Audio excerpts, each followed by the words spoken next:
My transcripts say differently. What up, Tracy Turner? All right, y'all, we got to get into this. So, Jayson Tatum. I had an argument back when it was called Fight Club. And I said, listen, man. They said, who's going to be the best in the league? Who's going to be the face of the league when LeBron is gone or when LeBron retires and all of this stuff? I said, bro, it's going to be Jayson Tatum. Oh, Anton, you don't know what you're talking about. I remember. I ain't forget.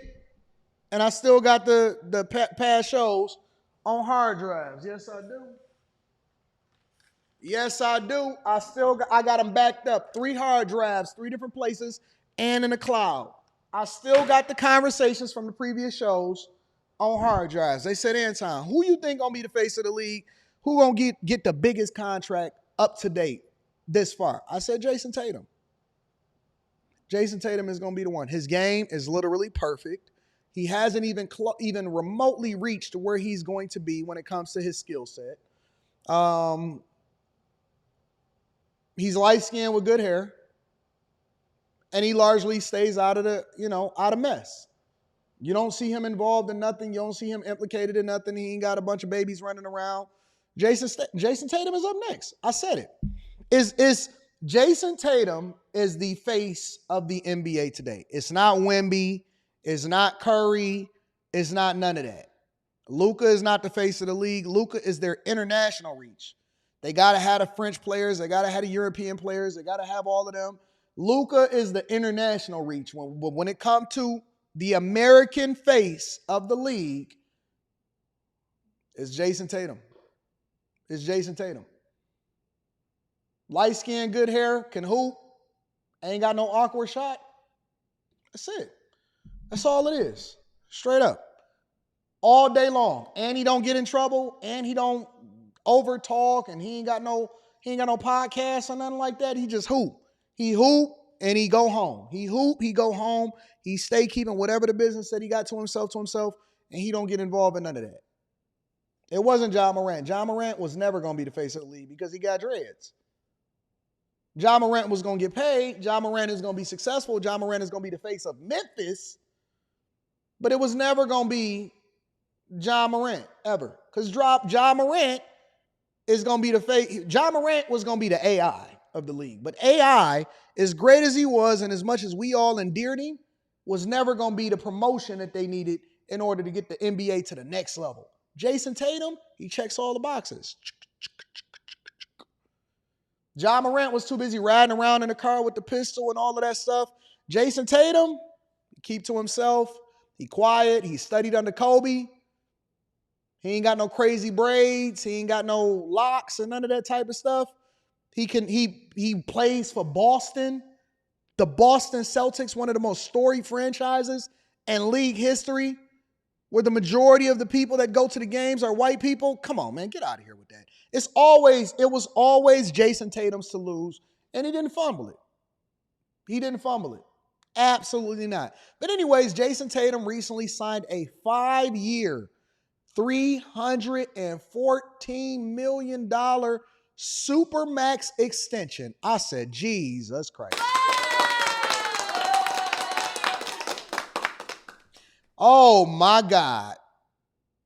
Jayson Tatum was already on $100 and something million contract. They say that Jayson Tatum could quite possibly be the first athlete in the NBA to ever eclipse $1 billion. Who would have ever thought growing up? I thought that Michael Jordan's contract was crazy when I first heard his contract when we was in the 90s. Jordan was the first person that was on 1 year, $30 million deals. 1 year, $30 million deals. I said, God, Jesus Christ. Magic Johnson was the first $1 million player. When they said Magic Johnson signed and he was making $1 million a year, people's mind was blown. Absolutely insane. 5 years, $314 million. And that ain't even got nothing to do with the baseball contracts. They getting way more money. Way more money. 5 years, $314 million. Couple different things here, okay? And we're going to mine them out. But the first thing that we got to say is inflation is crazy. Inflation is crazy. That's why you can't even afford to go to a basketball game no more. The only thing that we can afford to go to now is baseball games. The only thing that we can afford to go to is baseball games. And baseball is the most American sport that you can go to. I'm going to tell you, honestly, I have more fun at baseball games than I have at, no, soccer. Soccer is raucous. I love Detroit FC. Soccer, if you can go to a soccer game, and not one of the big ones, but a local soccer game in your area or whatever that's got like a minor league team or something like that, you will have more fun at a soccer game than you will have at any other game. Baseball, I love baseball. You can go to a baseball game, still go for $20, $20, $30. You go to a baseball game, you can go in the middle of the day. Right after you jump off the Millionaire Morning Club, you can go off for lunch. I want to take a half a day. I'm going to a baseball game. Baseball game start at 1 o'clock. 1 o'clock, baseball game. But these NBA players, man, listen, bro, these contracts are insane. Check it out. All right, we start with breaking news. According to multiple reports, this just came out maybe 15, 20 minutes ago. Jayson Tatum is finalizing a 5-year, $314 million supermax contract extension through the 2029-2030 season. We knew this day was coming, but wow, it is here. All right, welcome into our Bella Early Edition. I am Trenny Casey. I am joined by our Celtics insider, Chris Forsberg, and from Sports Illustrated, we have Chris Mannix. Forsberg, no, that's an start with you. $62 million a year for one player. That's an average of $62 million a year. They say the starting five over there in the Celtics has committed to over $1 billion in contracts. I knew it was coming, but still, when you see the numbers, highest paid player in the NBA, he's certainly earned every penny of this. 100%, but it is jarring because last year, if you remember, Jaylen Brown's little extension window dragged out for what felt like a month until they were ready to announce it. And so it is a little bit jarring that it comes as quickly as it does. It's also jarring that it comes on a day where there's like 900 other Celtics stories, including Derek White being extended, and we'll get into the other stuff. Yeah. But I will say this. This is a monumental day for the Celtics to now have both of their all-NBA, all-stars, whatever like we know it, like NBA champion superstars locked up through at least 2029. You ain't lying, Chris James. They need to go ahead and throw that whatever she got going on and just become Savannah James. Beep. Don't say a word. Work on trying to get your son into the league. Brad Stevens has moved quickly to ensure that the core of this team will be in place, and well, no bigger than having Jayson Tatum here for the foreseeable future. Obviously, this was a no-brainer from both sides just based on the way this goes, but you always sort of fret over it until it gets to the finish line. I'm going to get to that, we didn't have to sweat it Quentin. very long. I'm going to get to Let's that. get going. Yeah, are you surprised at all, Mannix, that this happened so quickly? Because as Chris Forsberg just talked about, it did take a while to the point where with Jaylen Brown, we were like, is this going to happen? I'm not surprised. Probably a little more surprised that it took Jaylen Brown as long as it did to finalize that deal than I'm surprised how quickly this deal together, because there came together. There was virtually no negotiation on this deal. There didn't need to be. Jayson Tatum is one of those high-level top 10 in the NBA superstars that whatever the maximum dollar that you can offer him, he is going to be worth, to get. So now you have a player who's got the richest contract in NBA history. He will become the first $70 million per year player at the end of this deal. And undoubtedly that's going to change in the years to come. But it's a feather in the cap, an accomplishment for Jayson Tatum. And I spent some time, Trenny, talking with Tatum last week. And one of the things we talked about was how he's become more and more preoccupied with a Celtics legacy of becoming one of the great Celtics that he's learned so much about over these last few years. This contract ensures that he's going to have many more years to add to that legacy. Yeah. And that's not even going to be he going to re-up. You know he going to re-up. Listen, he's still in his 20s. The dude is in his, how old is Jayson Tatum?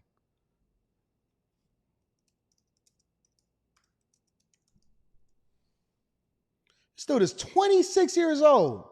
When he's 31, he's going to re-up. In his prime, he going to re-up again, and he probably going to get another maximum contract. He'll probably get another $500 million. Give it up for Jayson. I ain't mad at him, bro. Get your bag, bro. Get your bag, big dog. But let me tell you what the play was, right? So the owners are deciding to sell the team right after they got done re-ing up on all of the contracts and getting a championship. Smart.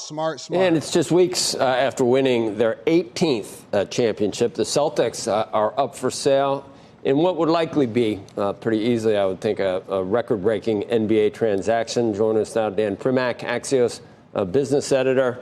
The only thing we have, Dan, good to see you. The only thing that we have, I guess, that was actually, we saw it happen, it was monetized, was last year for the... Hey, Mackie, you're not alone, bro. I was thinking that same thing. Yo, dog. I was thinking to myself, yo, 70 M's a year?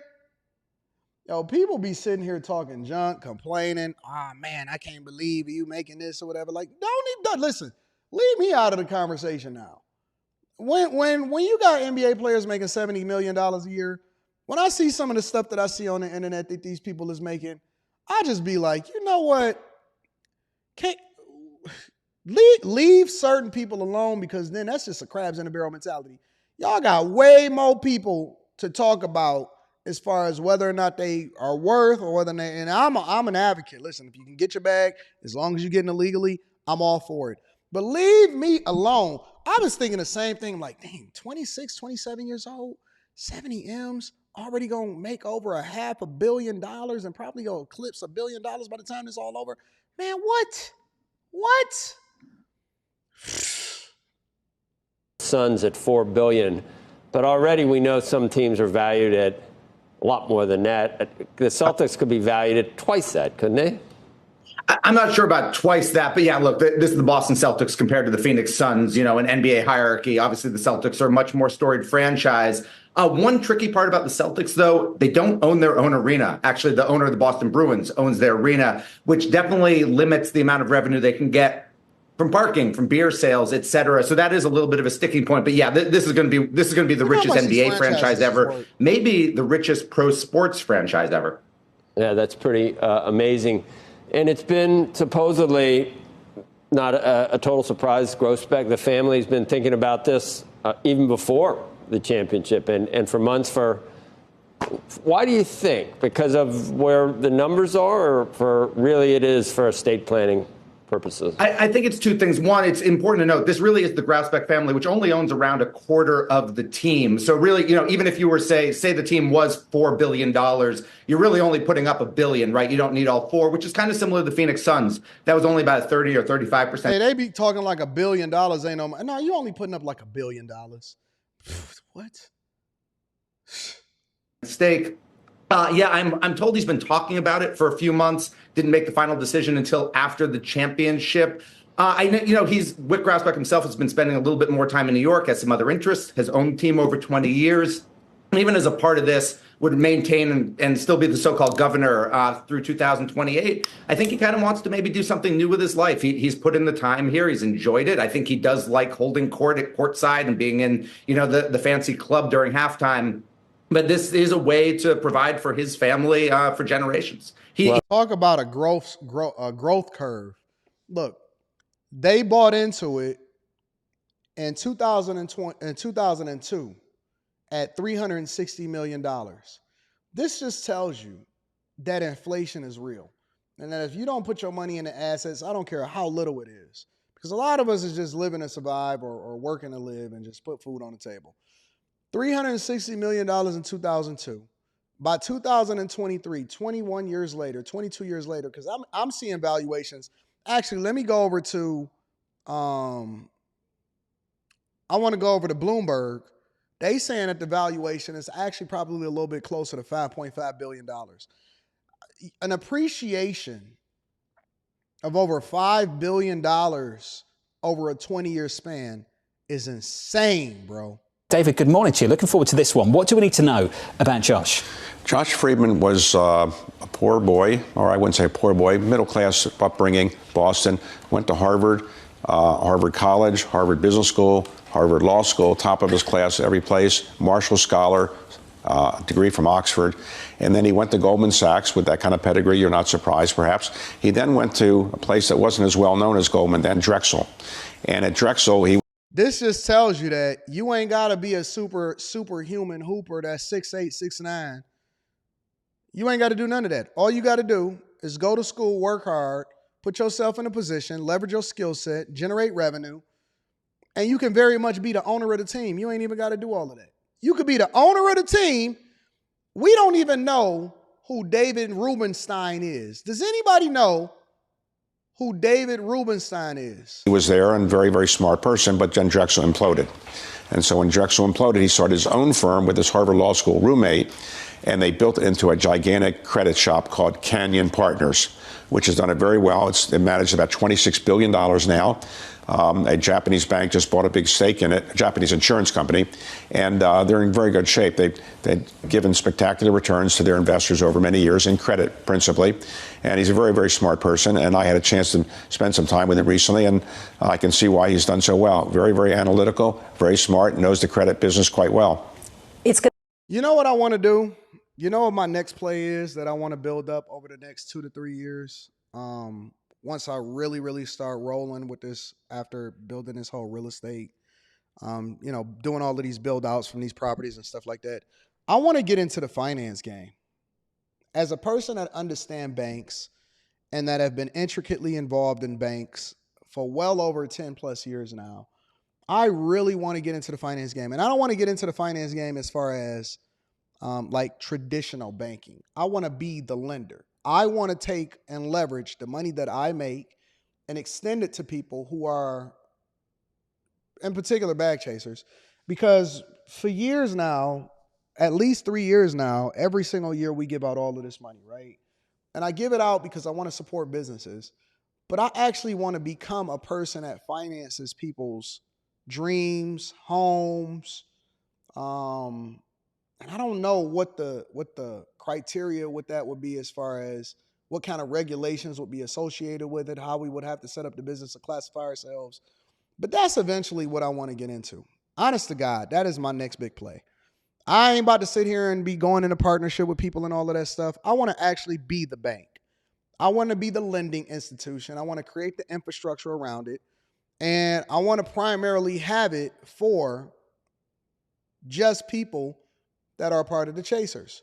And so once they qualify and we go through the vetting process, and I don't know how long that takes. What does that take? 2-3 years for me to be able to get that type of thing set up or something like that? The initial funding round could be a couple $1 million or something like that. I want to actually fund other people's businesses. I don't want to just only be able to fund my own. I want to fund other people's businesses. And so I want people to be able to pitch the same way that they've been pitching over the last 3 years towards the end of the year where we give out the money. But I don't just want to give out the money. I want to become a partner in people doing it. That's my goal. That's my play. That's my long-term play, is create a venture capital company where I'm not raising money, but I put up my own money in order to finance everybody else's ideas. I don't know. It's risky. It's a very risky idea, but I just believe that I could do it. I genuinely believe that that's the next play. That in the next 5 years, that's my final form. In the next 5 years, that's my final form. And I already know all of the ins and outs of it, and leveraging and capital and whatever it is that you're using in order to back it, and lower interest rates and stuff. But I'm going to figure it out. We're going to do it. And that's my dream. That's my big play, my big dream. And that's what I ultimately want to do. So. It's going to be wonderful to watch. I will be watching, and I can't wait to see it. I'm going to shamelessly switch the topic just slightly, because we've been talking about the Celtics, and we've been talking about how the value is quite high, and the owners are selling it. We don't have Steve on the show, Steve Physioc, to really respond to this, but we wanted to ask you, is it sort of peak valuation? Is it time to sell some of these teams? Well, they've owned that team since 2002, so it's been more than 2 decades, so not surprising to sell after 2 decades. Clearly, they paid a much lower price. I think they paid low $300, mid $300 million for it. Today, I suspect the team is worth $4 to $5 billion, maybe more than that, maybe $5.5 billion. New teams that are going to come into the NBA with no players are probably going to go for $4 to $5 billion. So a team that already has a championship quality team, there probably will go more than $5 billion, I guess. So it's going to be a good payday for those investors. There are many investors who went into it. So after 2 decades, I don't think you can fault somebody for willing to sell their team. Well, I guess the Yeah, and that's the thing. We looking at Jayson Tatum, but nobody's actually looking at the ownership and how they was able to finesse this and literally make billions of dollars off of it. Nobody is having a conversation. Listen, we so enamored, and the headlines is always going to say, Jayson Tatum, $314 million, at one point could be the first person to make over $1 billion inside of the NBA. But we not smart. Like, we're not wise enough to look behind the scenes and say, well, what was the play? Well, the play was to ultimately win a championship, and then they extended all of their players in order to keep the core of the team. They're going to make sure that they get all that TV money. There's deals that's being negotiated as far as getting the TV money and the streaming rights and all of that stuff. And then they sold the team right away. They put the team up for sale right away. That was the play. It's about the exit strategy. It's not just about how much money that the players is making. I don't pay attention to the players. Yeah, that's headline grabbing, eye-popping news and all of that. I'm looking at how did he ever get to the point to where he was able to spend $320 million for the team in the first place? You see what I'm saying? So, anyways, big money talk, big money talk. Congratulations to Jayson Tatum for running it up.